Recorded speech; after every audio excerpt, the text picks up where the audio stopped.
What if you're not burned out? What if you're not disengaged? What if you haven't lost your ambition? What if you're simply performing for an audience that is no longer yours to serve? I want you to sit with that for a second because I think there's a particular kind of personal and professional exhaustion that we misdiagnose all the time. You're still working, still producing, still getting things done. Maybe you're still getting a great paycheck. You might have the title you worked 15 or 20 years to earn. People might look at your career and think, what could you possibly be unhappy about? And yet something feels different. You're being heard, but you're not sure you're being valued. You have ideas, but you're editing them before they even leave your mouth. You see around corners, but you've stopped pointing out what's coming.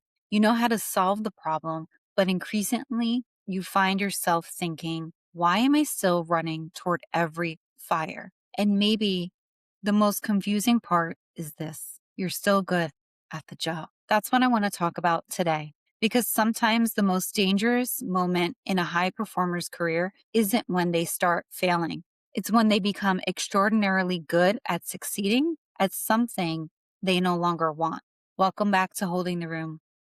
I'm Melissa Sierra, and today we're going inside the leadership laboratory to talk about something I've experienced personally, something I now see differently because of my work as a coach, and something my own DISC assessment helped me understand in an unexpected way. We're talking about preservation mode, how your strengths can actually help you stay too long, how to tell the difference between healthy adaptation and self-abandonment, how to use DISC without turning 4 letters into a resignation letter, and how to determine whether you need a new job, a new way of operating, a new audience, or simply a new definition of success. Because those are very different decisions. And I think we're far too quick to collapse them into one. So let's talk about when character stops speaking for itself. Here's what I've been noticing.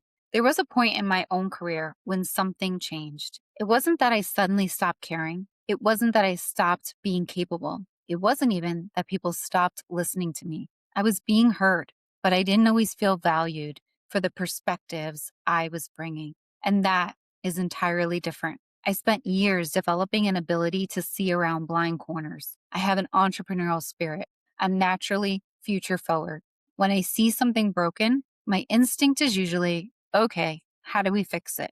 What's possible here? What's the opportunity nobody is talking about? I was championing that can do, enterprising spirit cross departmentally, but I began experiencing a disconnect between what I was trying to communicate and how some of those ideas were being perceived. So initially, I did what good leaders are supposed to do. I adapted. I backed up. I changed my communication. I tried different approaches. I thought more carefully about how people might receive what I was saying. And by the way, that's leadership. The ability to adjust your communication isn't self-abandonment. It's emotional intelligence. But eventually, something subtle started happening. I didn't just change how I communicated. I started changing whether I communicated at all. I ran toward fewer fires. I stopped initiating solutions to some of the legacy challenges I saw. I volunteered for fewer projects. I edited how I deployed communication. And even though anticipating how people might react has always been one of my strengths, I became less ambitious about making recommendations in the first place. And that's an important distinction because from the outside, somebody might interpret that as Melissa's less engaged. She's not bringing as much energy. She's not initiating as much anymore.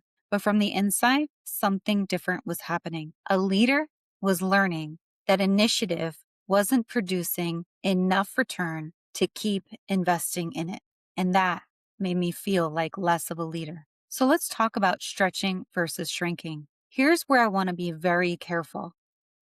Every leader has to adapt. If you're saying, this is just who I am, everyone else has to deal with it, that's not authenticity. That's a lack of self-awareness. Leadership requires range. Sometimes you need to slow down. Sometimes you need to soften the message. Sometimes you need more evidence. Sometimes you need to just pause and listen. Sometimes you need to communicate differently because the person across the table processes information differently than you do. And that is growth. So, how do you know when adaptation has crossed the line? For me, it was when adaptation started creating self distrust. I began questioning relationships, questioning expertise I'd amassed far beyond the four walls of one organization, over editing, and eventually operating with a level of paranoia around how things might be perceived. That's the line I want you to pay attention to. Healthy adaptation says, how can I communicate this more effectively? Misalignment eventually starts to ask, can I trust myself to communicate this at all? Healthy adaptation stretches you, but chronic misalignment shrinks you. When you're stretching, you may be uncomfortable, but you're learning. When you're shrinking, you begin doubting characteristics that have been validated across years, environments, relationships, and outcomes. You're not reading the room anymore. You're bracing for the room, and that's preservation mode. The original concept behind this episode was to identify that state through questions like, whose approval am I afraid of losing? If I hit every target this year, will I like who is left? Am I using my strengths or masking to survive? And those questions matter. But I think there's an even deeper diagnostic underneath them. Do I trust myself more or less because of the environment I'm operating in? So let's talk about the DISC result that changed my thinking. And this is where DISC is going to enter our conversation today. I don't want to turn this into a DISC certification course, but I do want to explain why I believe self-awareness is one of the greatest gifts you can give yourself. Most people know DISC as 4 behavioral dimensions. D, dominance, how you respond to problems and challenges. Influence, how you influence people. S, for steadiness, how you respond to pace and change. C, compliance or conscientiousness, how you respond to rules, procedures, and standards.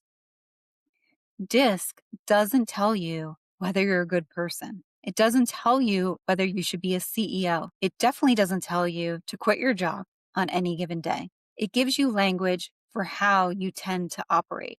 And when I took my own assessment, I saw something interesting. My natural DISC was approximately D83, I84, S8, and C22. My adaptive profile was D85, I83, S6, and C22.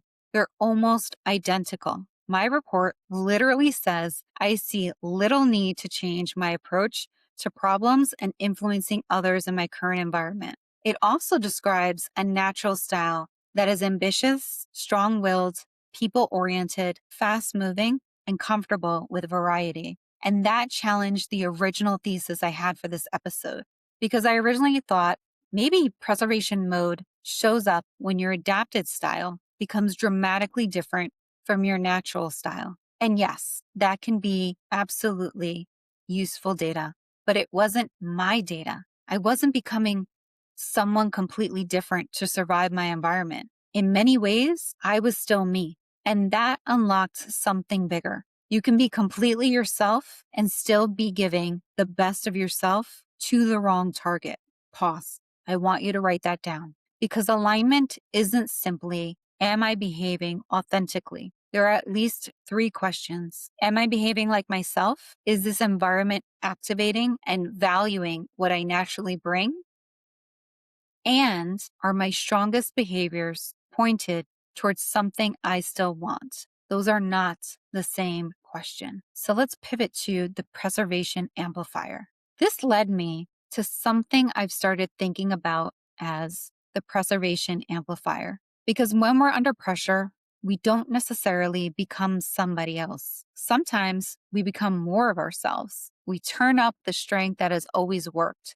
And that strength can actually prevent us from seeing the real decision. Think about DISC through that lens. If you're a high D like me, you drive, you achieve, you compete, you push. Your preservation amplifier might say, I'll prove I can still win. And suddenly you're pursuing another promotion, another metric, another victory without asking whether you still want the prize. High performers rarely realize they've outgrown something while they're losing. Sometimes they realize it when they're still winning. The question for D becomes, am I driving toward results that matter to me, or am I proving I can win a game I no longer want to play? If you're a high I, you connect, you influence, you inspire, you generate energy. Your preservation amplifier might say, I'll get everyone excited again. But ask, am I surrounded by people who expand my thinking? Or have I become the person generating all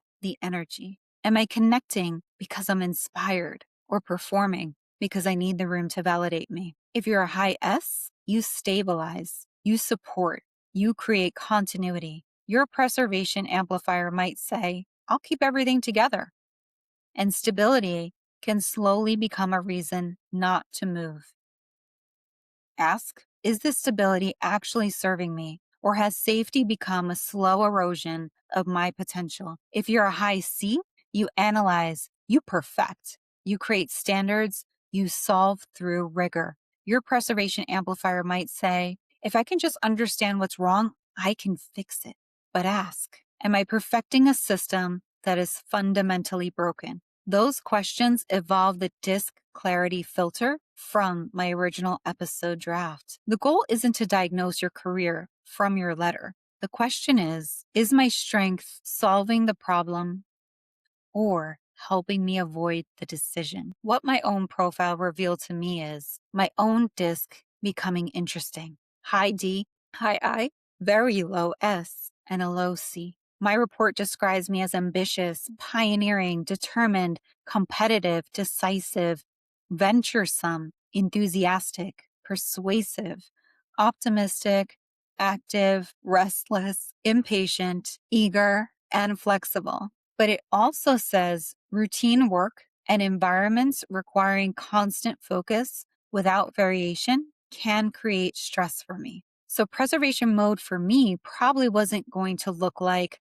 I'm terrified of change. I'm wired towards change. Mine could look more like I'll keep creating enough challenge in this environment to convince myself I'm still growing. And that's sneaky. And this is why self-awareness matters the most. Sometimes we manufacture enough novelty inside of an old environment that we don't notice we've outgrown the container. My assessment also helped me put language around something I had always known intuitively. I love being a visionary.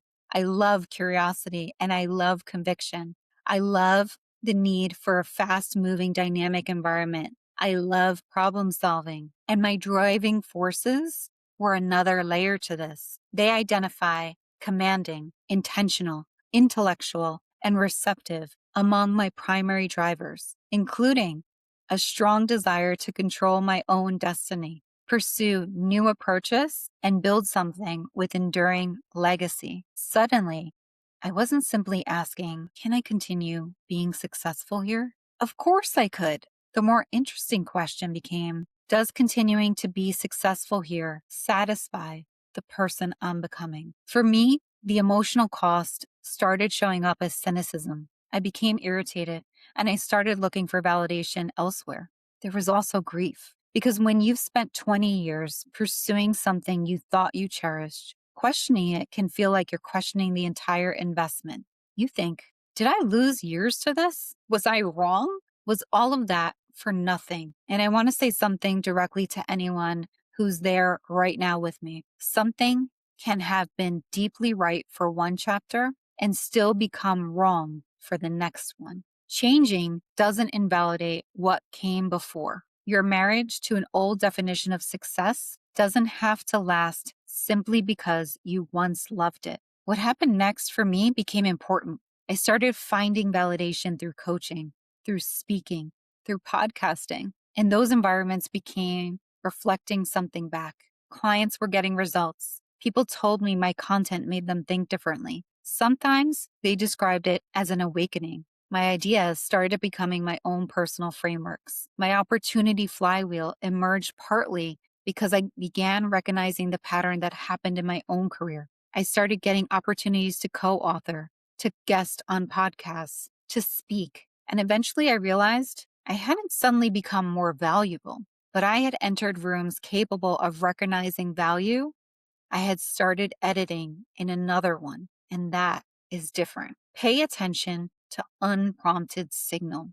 This is important because I don't want somebody listening to this episode having one terrible week at work announcing, Melissa said the universe wants me to start a new company. Melissa did not say that. We need evidence. One of the most powerful forms of evidence is what I call unprompted signal. Pay attention to what people seek you out for before you've told them that's what you want to be known for. What do colleagues consistently ask your opinion about? What problems do executives bring you? What do people say you do differently? What do experts notice about you? Where are people pulling something from you that you haven't fully claimed yet? That's signal. For me, people started responding to the ability to challenge the status quo, to see what they were seeing but couldn't quite articulate, to name it, to see around corners. And here's the beautiful part.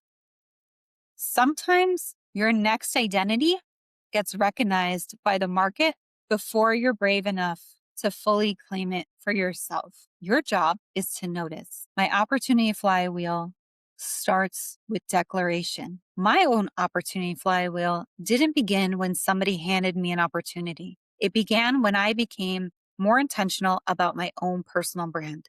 I had already spoken on stages. I was already creating content. I had experience, but I started niching down. Who am I speaking to? What do I want to make an impact on? Who do I serve? What do I believe?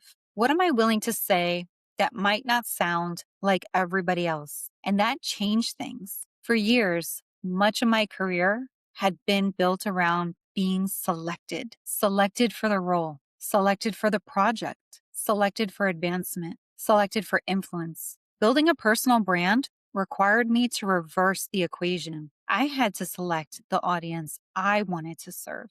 That's a very different form of agency. And once I did that, one opportunity started feeding another. Thinking created content. Content created visibility. Visibility created relationships. Relationships created invitations. Invitations created credibility. Credibility created more opportunities to create impact. And that's my flywheel.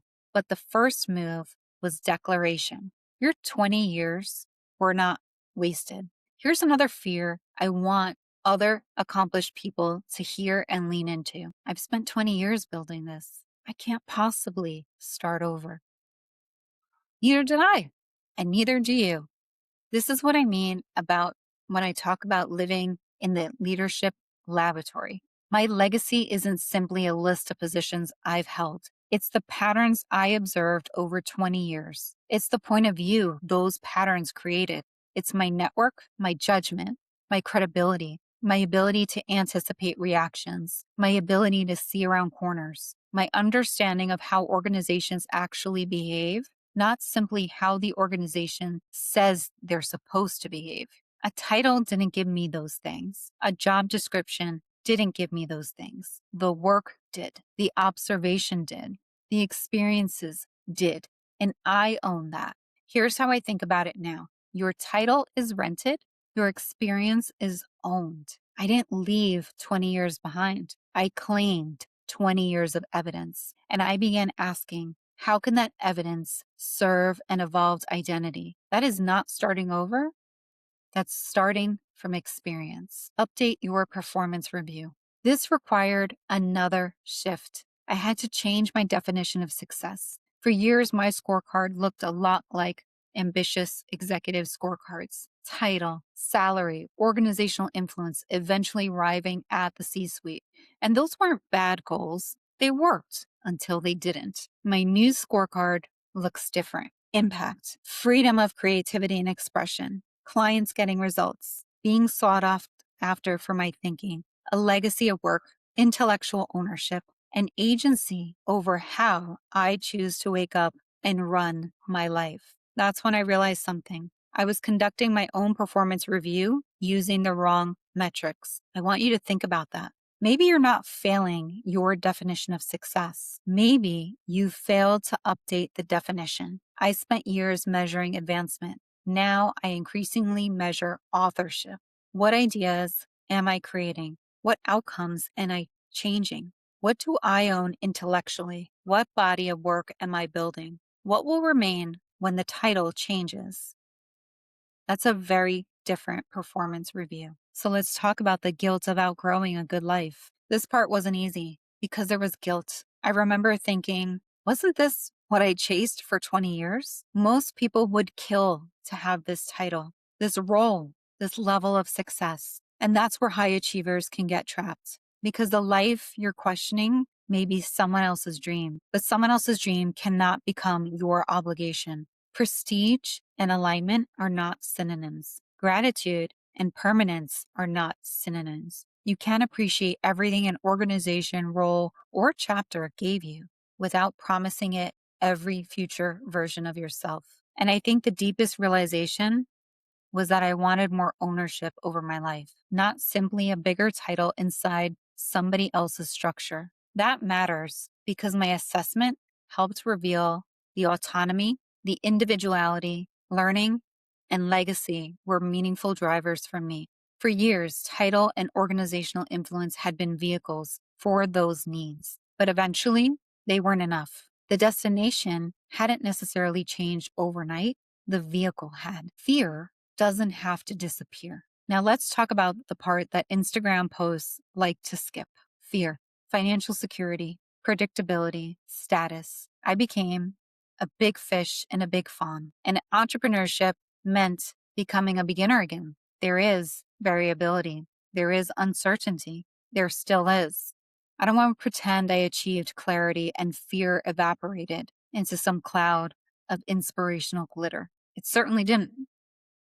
The fear is still there, but I stopped allowing fear to outweigh what the market was telling me. People were responding, clients were getting results, opportunities were appearing. People wanted somebody willing to disrupt the status quo, someone willing to see what they see, someone willing to name it. So courage became something different for me. Courage wasn't when I stopped being afraid. Courage was when fear stopped being the only data point in the room. And that's what I want for you too. Not recklessness, but evidence. One of the greatest surprises of this journey has been how much I've learned from becoming a beginner. I learned more becoming a beginner than I learned through some promotions because advancement teaches you how to become increasingly competent inside systems. But beginning again forces you to ask, should this system have existed at all? I had to learn not to assume I had all the answers, to ask for help instead of always being the person with the solution, to become more flexible, more responsive, to build systems of strength and efficiency instead of inheriting them. And I had to develop enough personal identity to stand behind my own unique selling proposition. When you've had a big corporate title, sometimes the title introduces you before you enter the room. When you're building something yourself, your point of view has to introduce you. Becoming a beginner taught me to embrace the idea that every day can contain another discovery. Maybe the opposite of senior isn't junior. Maybe it's curious. You don't have to quit to become a beginner. I know what some of you are thinking. Melissa, I have absolutely no desire to be an entrepreneur. Well, good. You don't have to.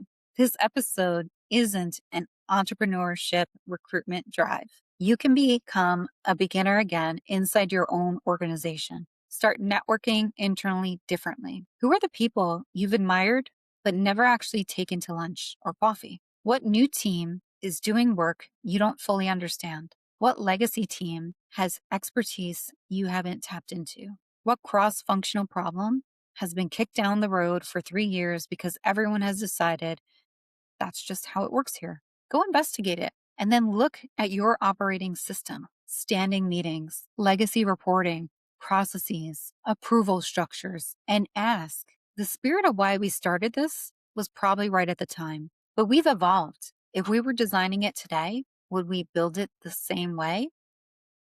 That's beginner mode, not pretending you don't know anything, making your experience permeable again. Now, I want to give you something practical. Before deciding you need to leave anything, go backward. I call this the career expansion recall.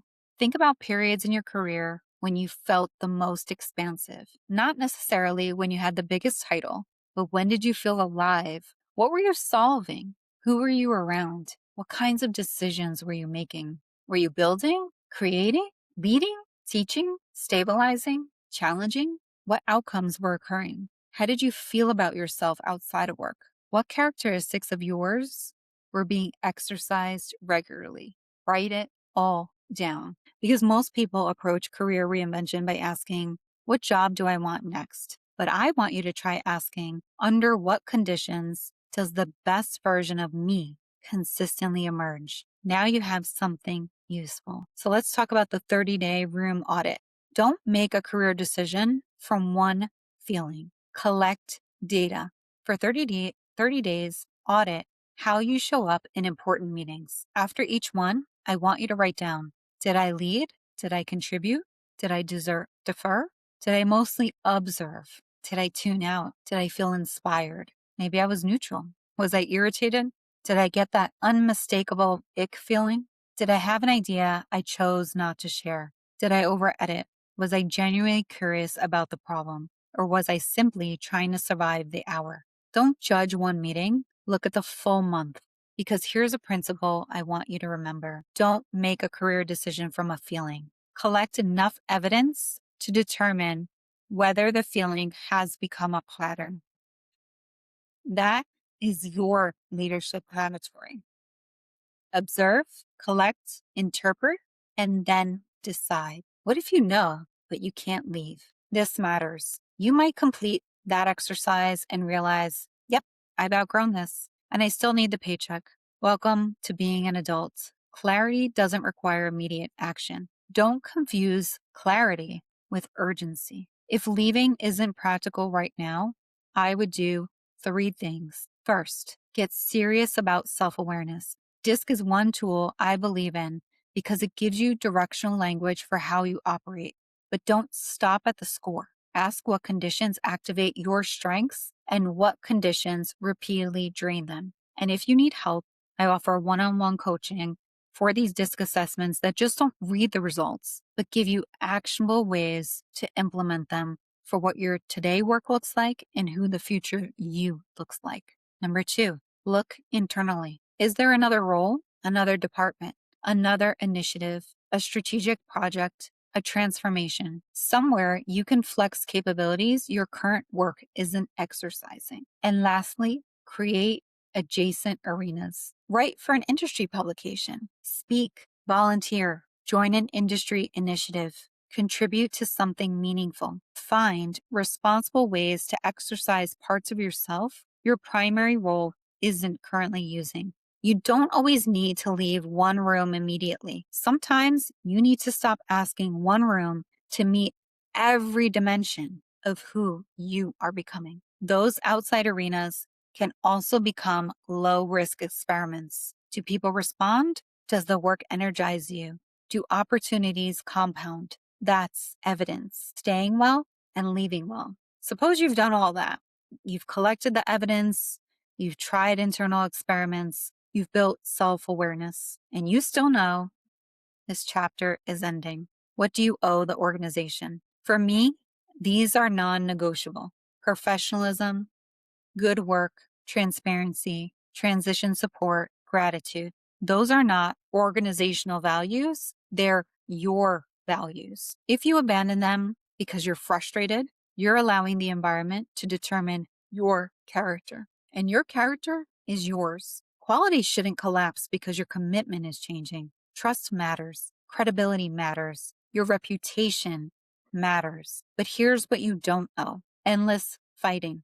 There has to be acceptance around what you can control. And if you've consciously decided something isn't yours to fix anymore, ask yourself, why am I still fighting like my identity depends on fixing it?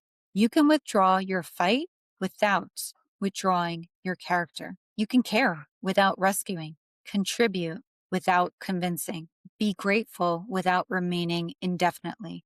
Your character should remain consistent even when your commitment to who you are in this chapter changes. If I could go back and sit with the version of myself who was over editing, getting cynical, questioning relationships, questioning my expertise, wondering whether 20 years had somehow been wasted, I wouldn't tell her to quit. I also wouldn't tell her everything was going to work out. I'd ask her, why did you pick this journey in the first place?